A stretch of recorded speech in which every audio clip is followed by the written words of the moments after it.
Hello and welcome to Friday Live. I am your host, Strata lawyer Amanda Farmer. We're heading out live to the Your Strata Property Facebook page. We're going out to LinkedIn. We're also going out to YouTube. Hello, everybody out there in Strata land, whatever platform you are tuning in from, whether you are here with me live or catching the replay. It is great to have you with me on a Friday afternoon for our wrap up of the week in Strata. I have had a pretty good week. This time last week, I was about to enjoy a weekend with family and some friends celebrating my birthday. And thank you to all of you who popped in and wished me a happy birthday. There is a little video here on the page on Facebook. It's also over on our Instagram at Your Strata Property. A video of some of the fun and games from last weekend. I was also celebrating 10 years in business. Started my legal practice this time 10 years ago. So Lawyers Chambers has been operating for 10 years. That has flown by, let me tell you. And thank you, those colleagues, clients, friends who have been on that journey with us, that 10-year journey from the inception of Lawyers Chambers. So that's what all the celebrations were about last week, and the dust is certainly still settling here on that weekend. I'm back in my home studio. I've spent the last few days in Sydney, came in on Wednesday evening, and on Thursday I was chatting to residents of the City of Canada Bay Council. We had a network session at Rhodes, the Connection at Rhodes. Really great venue out there. Any of you who are tuning in from that part of Sydney, if you live in Rhodes or thereabouts, let me know here.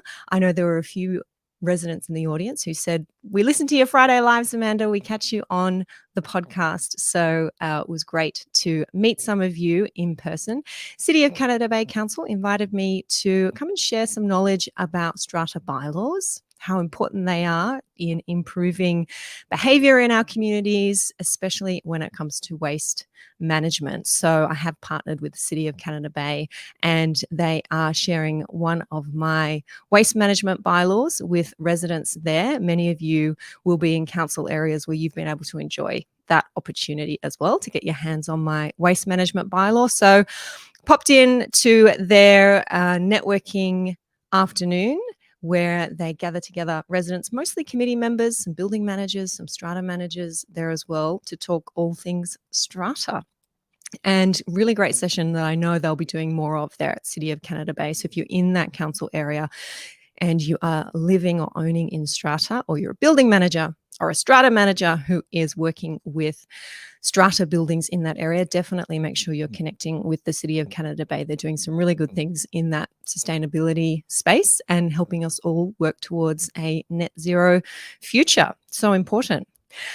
Many of you coming in live and saying hello to me. Thank you very much. Petra's here saying good afternoon. How you doing, Petra? Good to have you here with us. Sharon is here. Hi, Sharon. How are you? And Cheryl is here with her flowers. Thank you very much, Cheryl. Hello to you. Love catching up with you, my regulars. Becoming my regulars here on Friday Live. If you're coming in live and you do want to drop me a hello, I would love to know that you are there. It was in our world habit of young children in the family, last day of school today. So we're heading into a couple of weeks of school holidays.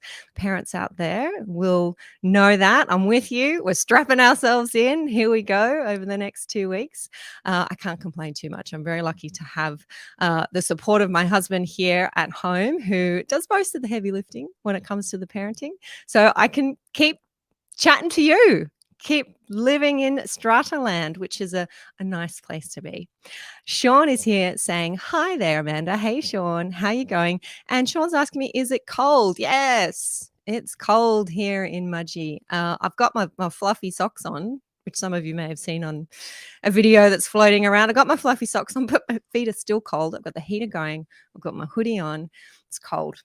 The fire will be going soon enough and we'll be snuggled up. I only just made it in to Mudgee. I was flying Sydney to Mudgee today, and when we landed, we heard from the ground staff that they had just closed the one of the two runways at Sydney Airport. So a lot of the flights were suddenly grounded, cancelled, as happens when that happens in Sydney. I think it was windy. It was looking good when I left there very early this morning, but I think the wind was picking up. So I was lucky to get home on time today. Maureen is here saying hi. Gail is saying hi. Kareem is saying hi, Amanda. Always nice to see you. Always nice to see you too, Kareem. Thank you for joining us. Stephanie is here saying hi. Great. Lots of us here live, and hello to those of you who are catching the replay. Did you have a listen to this week's podcast episode yet? If you haven't managed to catch it, look, I recommend every week, but I think this week in particular, is a really important listen. Some weeks I just feel like delivering some deeper legislative investigations. There we go. That's my unprepared description of this week's podcast episode. I'm going deep on proxies and jumped right into Schedule 1 in our Strata Schemes Management Act, looking at how we properly, validly appoint proxy holders at meetings. How do we fill in that approved form, and what happens if we don't properly fill in the approved form? And having a look at this question of powers of attorney came up in our pro member webinar that we ran last week. Can owners appoint somebody under a power of attorney and have that person attend a meeting without holding a proxy? I looked at a couple of cases that consider that point, and it was one, I confess, that I had to go and have a look at. I had a vague idea in my mind, as I often do as a strata lawyer. When I get asked a question, I'll often say, I think it's this. I have something in the back of my mind that I've looked at this before. I think the answer is this, and maybe it's in this section of the Act. But I will always, if I'm not sure, go off and have a deeper look. And the powers of attorney question sent me off looking and finding cases on point where exactly that question had been considered.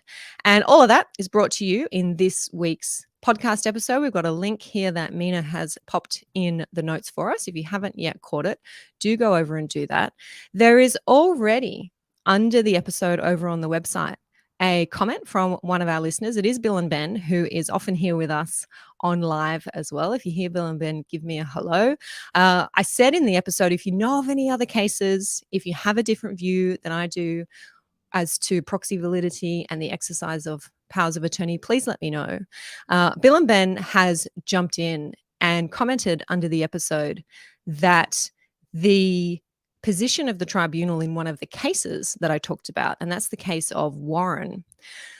And in that case, the tribunal said that if any part of a proxy form is not properly filled in, then the whole proxy is invalid. And that means that the proxy holder can't vote at the meeting. And in the Warren case, it was about whether or not Part 3 of our New South Wales approved proxy form had been properly completed. And that's the part that says if a vote is going to be taken on whether a strata manager should be appointed or whether a strata manager should remain in their position, be reappointed under a new contract, then the proxy holder should vote as follows. And the owner is supposed to say at Part 3 of the proxy form how their proxy should vote on that issue. If there's a motion on the agenda dealing with the appointment of a strata manager and that Part 3 is not filled in, our tribunal has said then the proxy form is not valid at all in any respect for voting on any motions, not just motions about the appointment of a strata manager. And I shared this with some of our pro members once again in a session that was all about meeting procedure that I delivered a couple of months ago. And some of my strata manager pro members were surprised at that result and thought, not sure that sounds right. That's an interesting conclusion that the tribunal has come to. Just because one part of the form might not be filled in, they would have thought, the strata managers thought, well, maybe the proxy can't vote on that particular issue. But the tribunal has said it means the proxy holder cannot vote on any motion and it's not a valid proxy. Coming back to Bill and Ben's comment under our episode, Bill and Ben was pointing me to another case where he thought the the view in Warren might have come from, and that is the Supreme Court case in New South Wales of Thu. Is it Thu or is it Two? THOO, very famous strata case, famous in our little pond, all about the obligation of an owner's corporation to repair and maintain common property. Supreme Court case, Thu, I'm going to call it, and the owners of Strata Plan number 50276. We have a link here for you. Anyone who wants to go and check it out, well worth a read for those Strata nerds out there. And Bill and Ben was pointing me to a particular part of this case. And what I'm going to do, I'm going to click my button here and share the case that I have pulled out of Ostley. Thu and the owners of Strata Plan number 50276, and Bill and Ben, very helpfully, thank you. And he's here. He's saying hello. Hey, Bill and Ben, how you doing? Thank you for your comment and pointing me in this direction. Paragraph number 166 of this decision. It's a long one. I'm going to scroll down quickly to paragraph 166, where apparently the court talks about proxies. 166 is here. I've made that as big as I can for you. I think I'll just try a little bit. Oh, no. Nope, one sec. There we go. 166. The failure of the appointor to indicate matters on which the proxy is authorized to vote at the meeting does, in my view, says the Supreme Court, invalidate the proxy in the scheme of the legislation. So this is an earlier case than the Warren case, and while the tribunal didn't say this in delivering their decision, as Bill and Ben points out, and I think that's correct, the tribunal member was probably thinking about this higher authority, Supreme Court authority, that if the appointor, the owner who is filling in the proxy form, doesn't indicate the matters on which the proxy is authorized to vote at the meeting, it does invalidate the proxy in the scheme of the legislation. So we do have, here it is actually, I think it's here. This is the clause 11 in Schedule 2. I think this is the 1996 legislation, isn't it? So we're Schedule 1 now, where we're talking about the appointment of proxies. But you have to indicate, here it is here, whether the person appointing the proxy intends the proxy to vote on all matters, and if not, the matters on which the proxy will be able to vote. I think that's section 2, the second section in our approved form. You have to tick a box. The proxy can vote on all matters, or the proxy can only vote on the following matters. If you don't fill that in at all, says our Supreme Court, then the entire proxy is invalid and the proxy has no authority to vote. So that's the same view that was then expressed in the Warren case. So good to know that authority is at our Supreme Court level as well. Thank you very much, Bill and Ben, for sharing that. I know you've pointed me in that comment to some other cases as well, which I'll go and have a look at. I love it. Love the way that we can share this knowledge and all become a little smarter at Strata. Do you like that? Smarter at Strata with my Aussie accent. Sean is saying it was a good one, especially the treatment of power of attorney. Great. Glad to hear, Sean, experienced Strata manager, letting me know that you found that podcast episode helpful. Coming back around to any hellos that have come in.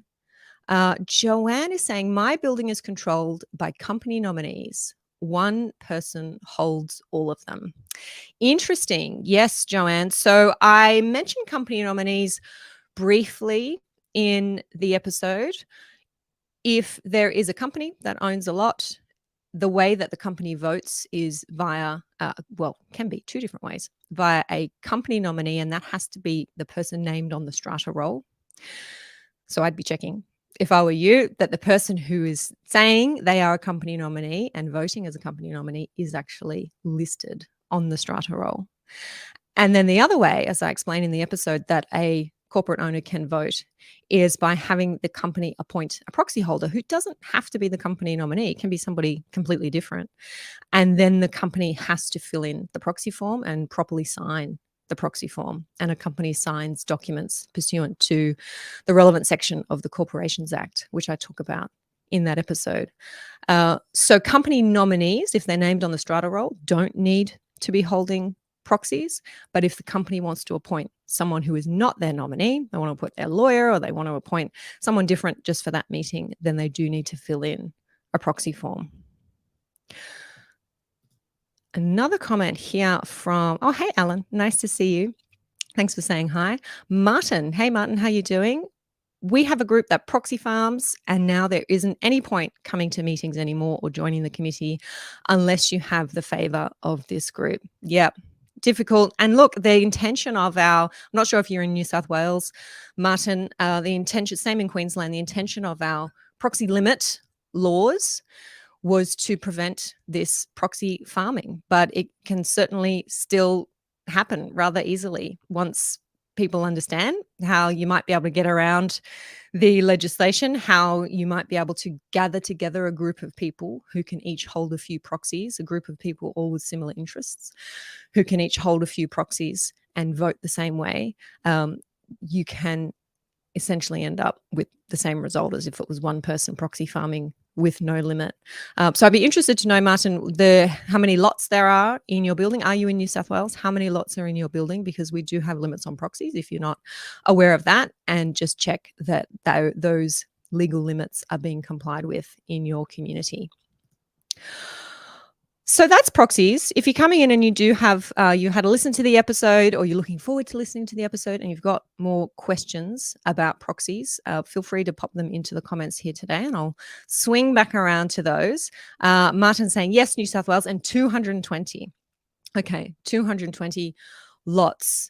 So you're 5%, do my maths, about 10. Each person can hold about 10 proxies, 12 proxies, 5% of 220. So even with that limit, you're still seeing groups that are gathering together, I imagine, Martin, to have their way and have their say. Okay, now as I do often, scrolling through recent media articles about Strata with the help of Mina and Rochelle here on my team, who help to keep me up to date on what's going on. I came across an article just last week, I think it was, coming out of Canada. And I mentioned this in my email that went out earlier today. I'm going to share with you that article. I had this one up earlier, but it's disappeared here. It's all about noisy neighbors. Noisy neighbors ordered to pay thousands over loud music complaints. I don't know what website this is. Rock 101. Noisy neighbors music complaints. As you heard it first on rock101.com website. Globalnews.ca. We've got a link here for you if you want to go and have a read of it yourself. But a couple in British Columbia in Canada were awarded a settlement after taking former neighbors, and they're former neighbors because I think this couple ended up moving out, former neighbors to court over a noise complaint. So they live in the same strata complex, and in Canada and British Columbia, they do use terminology similar to ours in New South Wales, strata. So they lived in the same strata complex, and their neighbor bought a new sound system. They complained about the bass. The ruling ultimately shows that volume was turned down, but communications were ignored. It was the bass level permeating the house, and we could feel it. That's what shook us. Has anybody ever been in that situation? I know I have, in a few different buildings where it's just the pounding of the music. You think, oh, honestly, I wouldn't mind the music, but the pounding of the music is what can really impact you in buildings. There were texts that were sent saying it was too loud. The neighbor said, I can't do anything, to be honest. He's using a Sonos brand system, which is the best sound system in the world, he says. And you and all the other neighbors will just have to get used to it. Charming, hey? They are pretty cool. I have a Sonos as well. Don't use it in my apartment, I can tell you that. There were 20 different noise incidents lodged, some lasting a few minutes, some several hours. There were measurements of the noise taken with a phone app that showed levels reached as high as 63 decibels. This is the first I've heard about a phone app that can take noise levels. This might be interesting to look into for those of you who may be suffering from different varieties of noise in strata, whether it's music, whether it's hard flooring, and being able to take those measurements. I wonder how convincing or otherwise they might be before our tribunal. We're reasonable people. We understand people have parties. You do things, you want to listen to music, it's fine. But when it happens multiple times a week, every week for hours, it kind of messes with your head a bit. So the applicants complained to the strata manager, fines were threatened, and a hearing was eventually held before the Civil Resolution Tribunal. And this was just recently, last week. What we find out ultimately down here is that the tribunal awarded the applicants $3,500 as damages for nuisance and $175 in fees. Now, that is really what caught my attention here with this article and what I wanted to have a further chat with you about here today. Are you aware that here in our jurisdictions, we can also claim penalty orders, seek penalty orders where bylaws are being breached? And do you have any idea of the range of penalties that may be available? The $3,500 to me is high relative to what you might seek and what you might be able to get here in New South Wales, at least, which is the jurisdiction that I'm most familiar with. The other interesting point I thought was that this was a neighbor suing another neighbor. So an occupier suing another occupier. It wasn't the strata building. I'm not sure exactly what they call them in British Columbia. I'm not sure that they call them owners corporations. Maybe one of our Canadian viewers will let me know. But it wasn't the owners corporation who was suing the noisy neighbor. It was an individual. And then the individual who was able to get damages for the nuisance at $3,500. Now, this is not possible under our New South Wales law. It's not possible for a resident to receive this kind of amount of or type of award from a neighbor in a strata noise dispute. Our application, if you're suffering from the Sonos, best sound system in the world, Sonos bass, then your application would be brought in the tribunal and you would be limited to getting the remedies that are under our Strata Schemes Management Act. So you might try, but you wouldn't be able to trundle off to a court rather than the tribunal and claim that there was a nuisance and you should get damages. The court would see that this was a strata issue and a strata dispute and would send you over to NCAT, over to the tribunal, and say that's where all strata disputes need to be heard. There is a code for dealing with this that's set out. That is the Strata Schemes Management Act. And disputes about noise and bylaw breaches have to be dealt with under that act. You're not going to get very far in a court bringing an application for damages for nuisance, in my view. That's my view. So what is that process under our New South Wales law, and what kind of outcome might you expect to receive? Well, there's two different processes depending on whether you are an owner or an occupier who is bringing an application or whether you are the owners corporation. So if you are the owners corporation and there is a resident who's breaching the noise bylaw, most of you will have this bylaw. It's a standard model bylaw in our legislation and therefore registered to most of your buildings, that an occupier must not create noise sufficient to disturb the peaceful enjoyment of others. If that's happening and you can convince, the hard part often for residents is to convince their strata committee or their owners corporation, if you're putting it forward at a general meeting, if you can convince them to take action, then the action that they can take is to issue a notice to comply. A notice to comply with a bylaw. Formal notice must meet certain legal requirements. It's important that the issue of that notice is approved by a strata committee resolution and that the notice is properly filled in. If that notice to comply is issued and the breach of the bylaw continues, the noise continues, then the owner's corporation, and only the owner's corporation, can apply to the tribunal for a penalty order. So you as the occupier who's suffering the noise can't apply for a penalty order, unlike our friends in British Columbia.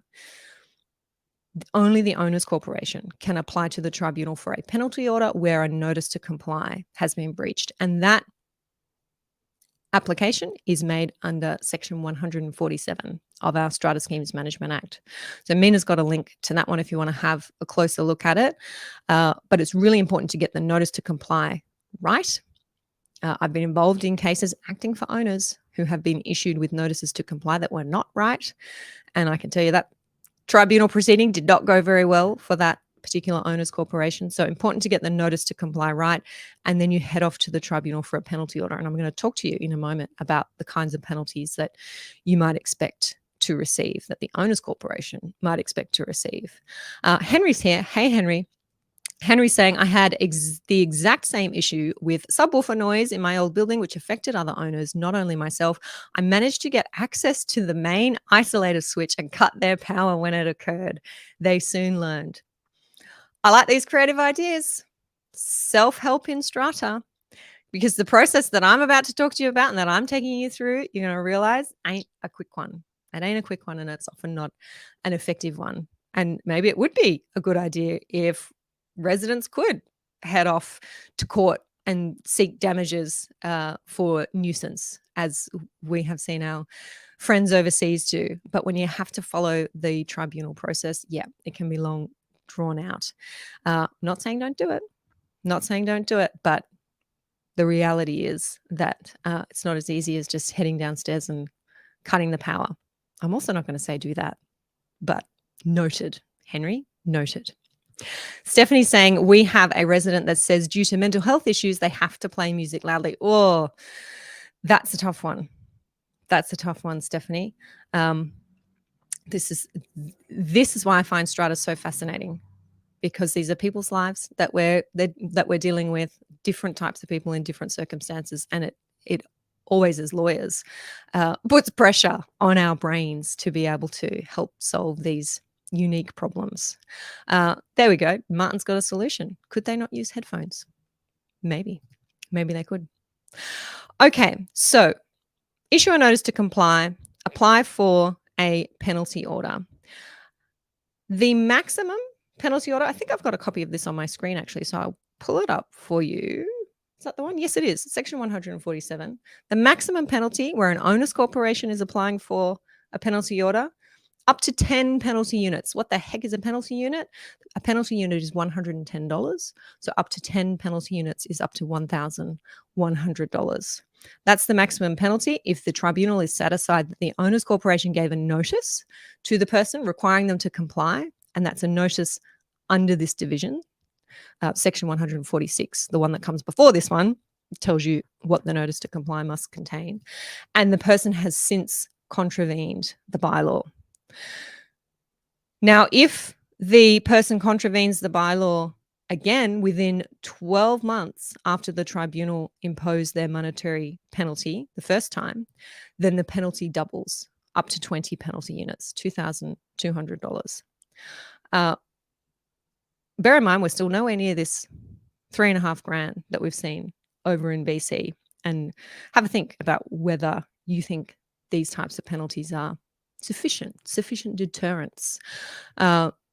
Before our New South Wales law changed to make it easier for occupiers to keep pets, for example, I would have pet owners coming to me saying, Amanda, there's a ban on pets. There's a bylaw that says can't keep dogs, cats, whatever. I have a dog, love this dog to bits, is my everything, is my child, is a part of my family. And what's the worst that could happen if I proceed to keep this pet in breach of the bylaw? And I would say, well, let's have a look here. If the owner's corporation issued a notice to comply and ultimately sought a penalty, $1,000, maybe $2,000. And I would very quickly have pet owners saying, so worth it. So worth it. That doesn't put me off at all. I'm going to continue to keep a pet in breach of the bylaws. Our law, of course, has since changed to make it much harder for owners corporations to ban pets. But think about, in the case of noise as well, whether you think these might be sufficient penalties to deter people from having and operating the best sound system in the world. David is asking me, is it true that you can only take a complaint to NCAT twice and therefore the noisemaker only gets fined twice? What if they choose to pay twice and then keep making the noise? Yeah, exactly. I'm not sure that you could only apply twice. This section says that if the tribunal may, on application, order a person to pay a monetary penalty of up to 20 if satisfied the person has contravened a bylaw within 12 months after the tribunal imposed a penalty on the person for a previous breach of the bylaws. There is, I'm going to show it to you. I've got it. There's a case on this, David. Taylor is the case. I'm going to come to it, where this is mentioned and it's not settled. It was a question that came up about enforcement. It wasn't so much about notices to comply, but it was about enforcing a tribunal order twice over. And exactly your question was raised in that case. So I'll have the link to it for you. And you might be aware of this case, and that's why you're raising it. But I don't think that question is quite settled yet.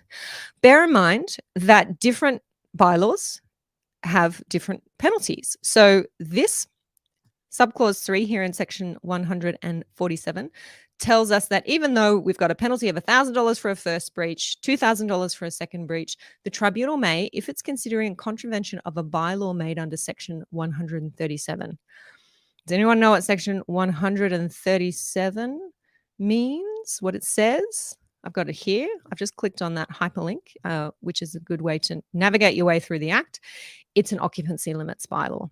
So if you've got a bylaw that says no more than 2 adults per bedroom, then there's a breach of that bylaw, then the tribunal can impose a penalty of up to $5,500, 50 penalty units. So for some reason, somewhere along the lines, our lawmakers have said, we think occupancy limits is a really big, important issue, and we should be imposing much higher penalties for breach of an occupancy limits bylaw. No doubt there's some politics around that and why that happened and how that happened in our legislation. I find it really interesting. I haven't yet seen a successful prosecution of a breach of an occupancy limits bylaw. You guys let me know if you've come across it, but I'd be interested if the tribunal actually does exercise that power and order penalties up to that $5,500 mark. We got to make sure that we're applying for our penalty orders no later than 12 months after the notice was given. And the penalty is payable to the owner's corporation unless the tribunal orders otherwise. So again, there's no penalty going to the suffering occupier. If we're talking about noise or other behavior issues, the penalty is going to the owner's corporation. Now, that's the case where we have issued a notice to comply and a penalty is then sought for failure to then comply with the bylaw after the notice to comply has been issued. I should have said, there are 2 options. And the other option, and this is the only option that you can take if you're an owner or an occupier wanting to enforce a bylaw against your neighbours, the other option is to file an application for mediation. Yes, we've got to wait those few months, file an application for mediation. And just one second, guys. Yes. Okay. I've just had my little boy come in. Can I go next door? All right. Cal, could you take the dogs out too, Bob? Thank you. And just shut the door for me. Okay. No, both of them. Dogs are exiting the building. Children are exiting the building. It's all right, Bob. Leave the door open. Thank you. And we're talking about mediation and the long process that it is to obtain a mediation date. 3 months. I'm looking at 3 months. So if you're an owner wanting to enforce bylaw breaches by going to the tribunal in your own name as an owner, you must start with an application for mediation. No need for mediation if you're if you are issuing a notice to comply and seeking a penalty as an owner's corporation. But mediation, definitely, as an owner wanting to enforce a bylaw. Mediation is not successful, you head to the tribunal and you seek an order that the offending neighbor, the offending owner, whoever it is who's breaching the bylaw, that they stop doing the activity that is in breach of the bylaw, that they stop making noise, that they stop disturbing your peaceful enjoyment, that they stop whatever the poor behavior is that's in breach of the bylaws. So it's not a penalty, it's an order simply that they stop doing the thing. So we're not able to get, this is why I say we're not able to get these large monetary damages payments or settlements or penalties paid by one owner or occupier to another. We just don't have that provision in our legislation. If that order is made that your neighbor stop pumping up the bass and operating the best sound system in the world, much to your distress, and that order is breached, if they continue to behave badly and breach the bylaws, then you go back to the tribunal and you seek an enforcement order, what I'm going to call for ease an enforcement order. The section under which you do that is section 247A in our Strata Schemes Management Act. And that order is then a penalty. So that can be a penalty of up to $5,500. It's a penalty for breach of the earlier order that was made by the tribunal. Okay, so that's in section 247A. It's $5,500. I'm telling you these numbers because I'm interested in whether you think they're high enough. There is another provision in the tribunal legislation that says breach of a tribunal order can result in a penalty of up to $11,000. But here's the thing, only an authorized official can apply for that kind of penalty. And it was established in a case that I was involved in for the Owners Corporation, for the applicant Owners Corporation. The case is called Anderson. It was established in that case that it is not possible for an Owners Corporation to apply for that kind of penalty up to $11,000 under the Tribunal Act unless you've got the permission of that authorized official, someone authorized by the minister. So until our legislation was amended in 2021 to insert this section 247A, it wasn't even possible for strata tribunal orders to be enforced. Until July 2021, we weren't able to enforce them under the Tribunal Act because we couldn't get an authorized official to lodge the application and therefore couldn't get that penalty of up to $11,000. Now we have section 247A. You can get your penalty, apply for at least. Apply for, this is important, apply for your penalty of up to $5,500. I am not aware of a case in which the tribunal has ordered a penalty of $5,500, the maximum penalty. If anyone else is aware of this, let me know. But in my experience, penalties for breaches of tribunal orders would usually range between $550 to maybe $2,500 for a first contravention, but it really depends on the circumstances of the case and whether the owner or occupier in breach can give any reasons for why they might have breached the order. Where the real impact is that I see is in a legal costs order. So where there might be a penalty of $550 for breach of an order or breach of a notice to comply, so a penalty given to an owner's corporation of $500, the owner might say, oh, happy to pay that. But when the legal costs are $20,000 or $30,000 and there's a cost order made in favor of the successful applicant, that's where you might start to get some traction with these kinds of applications. So if you're thinking about pursuing these kinds of applications in the tribunal, whether they are penalty orders, owners corporations seeking penalty orders for breaches of notices to comply, or owners who are seeking to enforce bylaws, even owners corporations who are seeking to enforce bylaws without necessarily seeking penalty orders. If you are engaging a lawyer or thinking about engaging a lawyer, it may be that at the end of the day, if you are successful before the tribunal, depending on all the circumstances of the case, of course, you may be able to seek a cost order. And then it is that cost order that is far more burdensome for a recalcitrant occupier who insists on continually breaching bylaws than the penalty itself is. And that's where you start to send the message that if this is how you're going to operate in our community, then this is the step that we're going to take. And this is potentially the result and the costs that you will need to pay, legal costs rather than penalty orders. There is a case, and that case is Taylor.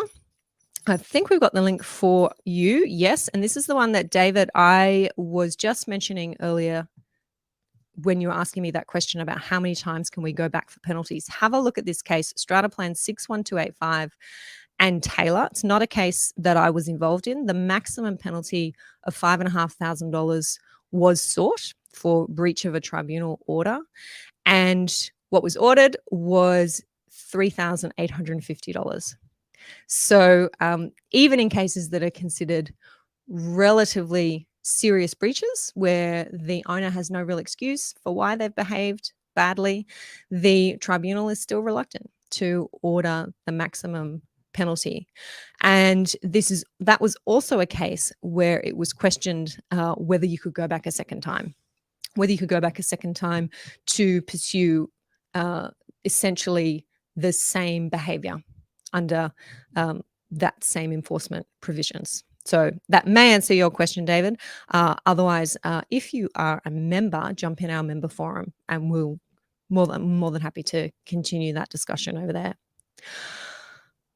So that is what I wanted to share with you about penalties, about the ability to get some money out of residents who may not be complying with the bylaws, may be causing trouble, whether that's noise, whether that's damage to common property, whether that's illegal renovations, whatever it may be. If it's a breach of your bylaws, then there are ways to pursue that in the tribunal and seek monetary penalties, whether through a penalty order or an enforcement penalty on an enforcement application.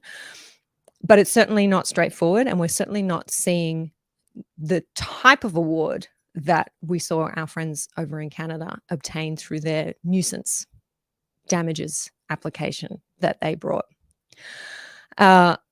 I think there's a note from Cheryl here. I just want to check. Cheryl was saying, you keep freezing. I'll look at this later. Have a great weekend. I'm hoping that was not on our side and that I'm still coming through loud and clear, but thank you, Cheryl, for letting me know. Our Peter is here saying hi. Hey, our Peter. And David saying thanks. Thank you. Bill and Ben, I'm going to bring this one up here. Utility theory. $1 is to $100 as $100 is to $10,000. Is that the right zeros? $10,000. The effectiveness of the fine relates to the utility of the amount to the offender. Rich owner, who cares? Poor owner, possible deterrent. Yeah, definitely. And the example I gave earlier, Bill and Ben, about clients coming to see me and talking about their love for their animals, maybe talking about other things that might be going on in their building that they should or shouldn't be doing, and asking me, Amanda, what's the worst case scenario? When you're sitting across the table from a lawyer who charges upwards of $700 an hour, and you're paying those fees, then it's probably unsurprising that you're not too concerned about $1,000 or potentially a $2,000 penalty. So yeah, I think that's a fair comment. Okay, now I have a door open here, as you may have witnessed earlier, and some dogs roaming around. I am going to attend to them and make sure this one's just calmed down. I don't know if you were getting the show earlier that was happening there in the background, but I'm going to head off and check that everybody is as and where they should be. Next week, I will be here. Round about this time, we will have an Ask Amanda Now session next week. So feel free to get your Strata questions ready to throw them into the pot. We'll see which one I'm going to pull out next week. Enjoy your school holidays if you are a parent wrangling kids on school holidays, and enjoy your week in Strata. Until I catch you next time. Thank you very much for joining me this afternoon. Have a great weekend, everyone. Bye.